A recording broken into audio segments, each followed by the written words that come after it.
बंगाल चुनाव को लेकर कांग्रेस नेता राजेश ठाकुर पाकुड़ परिषदन भवन पहुंचे, जहां उन्होंने पत्रकारों से बातचीत की। बंगाल चुनाव में जो स्थितियां बदली हैं, हम ये कह सकते हैं कि हम चुनाव में अच्छा प्रदर्शन करने जा रहे हैं। विशेष करके जो जिस जिले के हम प्रभारी हैं, जिस जिले को हम पूरी तरह से समझ पा रहे हैं, वहाँ एक बहुत अच्छा माहौल है। लोग जो है भ्रष्टाचार से पूरी तरह से उब चुके हैं। जिस तरह से बड़ी बड़ी बातें होती है पर होता कुछ नहीं है, उस चीज़ से राज्य सरकार से नाराज़गी है।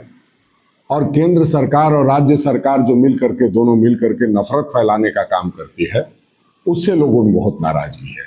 कोई किसी का समर्थन करता है, कोई किसी का समर्थन करता है। सबको साथ लेके चलने वाली बात किसी में दिखाई नहीं देती है।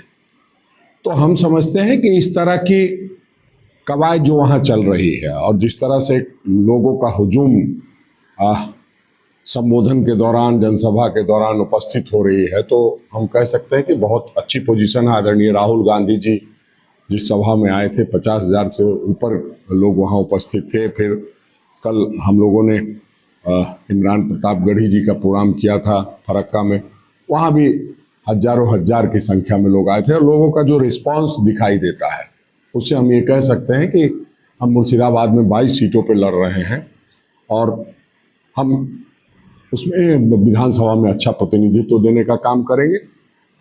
और जो अन्य 293 सीट है, उस पर हम एक अभिभावक देने का काम करेंगे, जो कांग्रेस का साथी होगा और लोगों के सुख दुख के साथ, जो आदरणीय राहुल गांधी जी चाहते हैं कि हमारा जो नेता है वो मुद्दों के साथ खड़ा रहे, लोगों की विषम परिस्थितियों में मदद करे, वो उसमें हम सफल होंगे।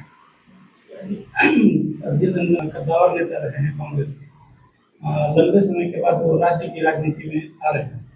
पिछले लोकसभा चुनाव में उन्हें हार का सामना करना, तो इस बार उनकी क्या स्थिति है? देखिए, अधीर रंजन चौधरी कद्दावर नेता थे, कद्दावर नेता हैं, कद्दावर नेता रहेंगे। जिस तरह से माहौल दिखाई दे रहा है, वो बहुत भारी मतों से जीतते जा रहे हैं।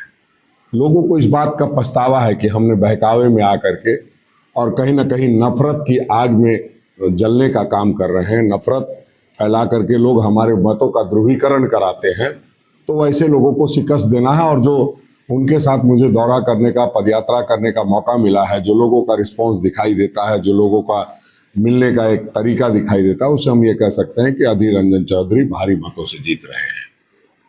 और जो आप देखेंगे, जो अभी पार्लियामेंट में चला और जिस तरह से बहुत बड़ी बड़ी बातें की गई, प्रधानमंत्री ने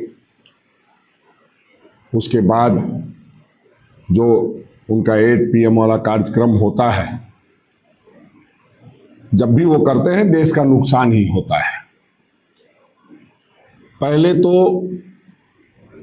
लोगों को, जो सारे सांसद हैं, पक्ष हो या विपक्ष हो, उनको कॉन्फिडेंस में लेकर के कोई भी काम करना चाहिए। और विपक्ष को नहीं कॉन्फिडेंस में लेते हैं, अपने पक्ष को भी नहीं लेते हैं, एजेंडा एक दिन पहले बताते हैं, तो उनको भारी शिकस्त मिली है।